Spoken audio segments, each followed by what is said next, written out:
చూస్ country delight, live better. ఇప్పుడే country delight app ని download చేసుకోండి. తెలిసి తెలియక చేసే చిన్న మిస్టేక్ వల్ల ప్రాణాలే పోతాయనే దానికి నిదర్శనమే ఈ ఘటన. 2026 ప్రో కబడ్డీ లీగ్ కోసం సిద్ధమవుతున్న ఓ కబడ్డీ ప్లేయర్ మరణం దిగ్భ్రాంతికి గురిచేస్తోంది. రాష్ట్ర ఛాంపియన్షిప్ లో బంగారు పతకం సాధించిన ఓ ఆటగాడు తాను చేసిన ఓ చిన్న తప్పు వల్ల ప్రాణాలే కోల్పోయాడు. అతను ఎవరో చూసే ముందు చివరి క్షణాల్లో అతను మంచం మీద రేబీస్ వ్యాధితో ఎంత బాధపడ్డాడో ఓసారి చూద్దాం.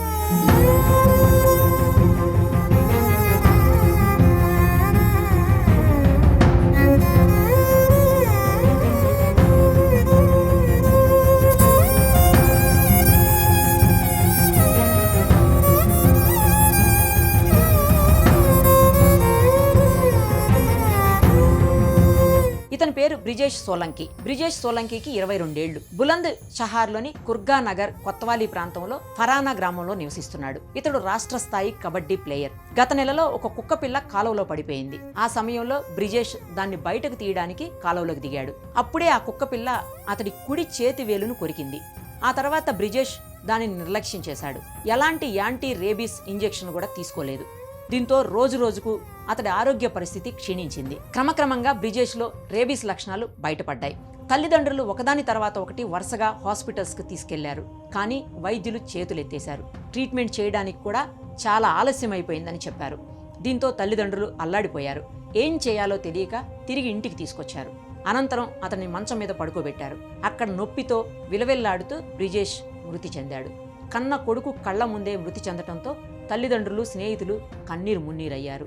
రేబీస్ అనేది ప్రపంచవ్యాప్తంగా అంటువ్యాధులకు ప్రధాన కారణంగా ఎడిన్బర్గ్ యూనివర్సిటీ పరిశోధనలో తేలింది. అంటువ్యాధుల వల్ల సంభవించే మరణాల్లో రేబీస్ 10వ స్థానంలో ఉందట. ప్రతి ఏటా ప్రపంచవ్యాప్తంగా దాదాపు 50,000 నుంచి 60,000 మంది రేబీస్ కారణంగా చనిపోతున్నారని తాజా అధ్యయనంలో తేలింది. ఇండియాలో ప్రతి సంవత్సరం రేబీస్ కారణంగా 36% మరణాలు సంభవిస్తున్నాయి.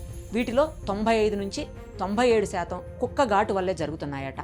ఇండియాలో ఏటా సుమారు 17.4 మిలియన్ల కుక్క కాటుల కేసులు నమోదవుతున్నాయి. దీనివల్ల సంవత్సరానికి 18,000 నుంచి 20,000 మందికి రేబీస్ సోకుతుందని ఆ అధ్యయనాలు చెప్తున్నాయి. సో కుక్క ఘాటు వల్ల ఎంత ప్రమాదమో ఇప్పుడు మనం ఎక్స్పర్ట్స్ని అడిగి తెలుసుకుందాం. దీనికి సంబంధించి మనతో మాట్లాడడానికి వెటర్నరీ డాక్టర్ కృష్ణకాంత్ గారు ఉన్నారు. ఒకసారి మరిన్ని డీటెయిల్స్ ఆయన అడిగి తెలుసుకుందాం. సార్ నమస్తే అండి. చాలా చిన్న ఘాటు అతనికి తగిలింది ఆ కబడ్డీ ప్లేయర్ కి. ఏదో బురద మట్టిలో బురద నీటిలో ఇరుక్కుపోయినటువంటి ఆ చిన్న కుక్క పిల్లని తీయడానికి వెళ్తే చిన్న ఘాటు తగిలింది, చిన్నగా కరిచింది. అదంతే. అతను పెద్ద పట్టించుకోకుండా లైట్ తీసుకుని వదిలేశాడు. వదిలేసిన తర్వాత కొంతకాలానికి అతనిలో ఈ రేబీస్ కి సంబంధించినటువంటి వ్యాధి లక్షణాలు బయటపడుతూ వచ్చి చివరికి అతను ప్రాణమే పోయినటువంటి సిచ్యుయేషన్. అంటే రేబీస్ అనేది ఇమ్మీడియట్ గా ఎఫెక్ట్ చూపించదా, లేకపోతే అసలు అది ఎలా ఉంటుంది? దానికి సంబంధించిన డీటెయిల్స్, అంటే చిన్న ఘాటు పడినా లేకపోతే చిన్నగా కుక్క కరిచినా కూడా ఇంత జాగ్రత్త పడాల్సిన అవసరం ఉంటుందా? డీటెయిల్ గా చెప్పండి డాక్టర్ గారు. అదే రేబీస్ అనేది యాక్చువల్లీ స్ట్రే డాగ్స్ పాపులేషన్ లో ఎక్కువ ఉంటుంది. ఈవెన్ క్యాట్స్, ఫెర్రెట్స్ కూడా they can transmit virus. Okay. ఏదైనా స్ట్రే డాగ్ వెంటనే కరిచినప్పుడు ఇమీడియట్ గా మనం ప్రికాషనరీగా ముందు వాష్ చేసేసుకొని దాని తర్వాత దాని రిక్వైర్మెంట్ తగ్గట్టు వ్యాక్సినేషన్ పోస్ట్ బైట్ ప్రొఫిలాక్సిస్ అనేది తీసుకోవాలి. పోస్ట్ బైట్ ప్రొఫిలాక్సిస్ ఏదో చిన్న ఘాటే కదా ఏం అవ్వదు అనేసి నెగ్లెక్ట్ చేస్తే అది ఫస్ట్ ఒక 5 to 20 days అసలు సైలెంట్ ఫేజ్ లో ఉంటుంది. డిసీజ్ అసలు మనకేం తెలియదు.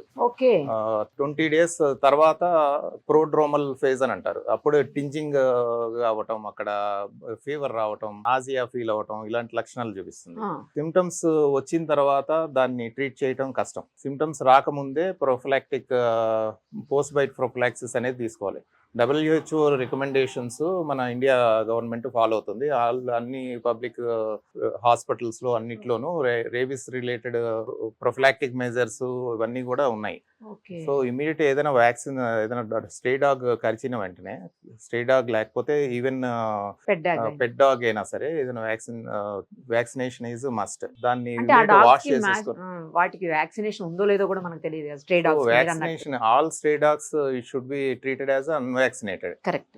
ఈవెన్ ఇప్పుడు మన గవర్నమెంట్ అన్ని స్ట్రే డాగ్స్ కూడా వ్యాక్సినేషన్స్ ఆపరేషన్ చేసి వ్యాక్సినేషన్ చేసి రిలీజ్ చేస్తున్నా సరే they should be treated as non vaccinated dogs only. దాన్ని బట్టే పోస్ట్ బైట్ ప్రొఫిలాక్సిస్ చేసుకోవాలి. అది కూడా ఒక కేటగిరీస్ వైజ్ గా WHO రికమెండ్ చేసింది. ఆహా. ఇప్పుడు ఇంటాక్ట్ స్కిన్ ఉండి ఓన్లీ లిక్కింగ్ ఏదైనా అయితే గనక stray dog, so no post bite ఏం అవసరం లేదు. లికింగ్ అంటే లికింగ్ జస్ట్ మన స్కిన్ ఇంటాక్ట్ ఉంది, నో స్క్రాచెస్, మన దగ్గర ఏం వూండ్స్ ఏం లేవు. వూండ్ ఏదైనా ఉన్నప్పుడు ఇట్ ఈస్ మళ్ళీ అదో రిస్క్ ఫేజ్, స్టేజ్ 2 కేటగిరీ 2 కిందకి వస్తుంది. అప్పుడు we should take post bite prophylaxis. ఇప్పుడు మన దగ్గర ఆల్రెడీ 2-3 చోట్ల బైట్స్ పడ్డాయి అంటే గనక పోస్ట్ బైట్ ప్రొఫిలాక్సిస్ తో పాటు అక్కడ లోకల్ గా రేబిస్ ఇమ్యూన్ గ్లోబులిన్ ఇన్ఫిల్ట్రేషన్ చేసుకోవాలి. లేకపోతే గనక it will post bite prophylaxis ఒక్కటే cannot prevent if we encounter multiple bites. ఇది యాక్చువల్ యానిమల్ రెస్క్యూ, ఈ మనకి యానిమల్ రెస్క్యూ గ్రూప్స్ కానీ ఎన్జిఓస్, ఈ యానిమల్స్ లో పనిచేసే వాళ్ళు లైక్ వెటనరియన్స్, మా workers, we take all prophylactic measures. ముందుగానే వ్యాక్సిన్ చేసుకోవాలి. ముందుగానే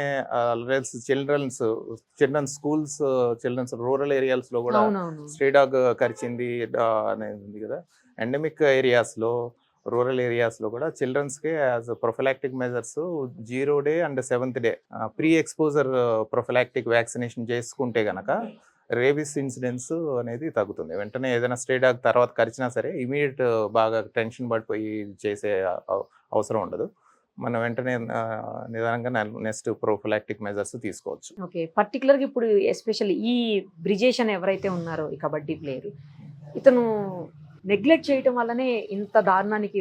అవును, అంటే అది చిన్న అది కూడా చిన్న పప్పి, 3 months బిలో పప్పి అనేసి విన్నాను.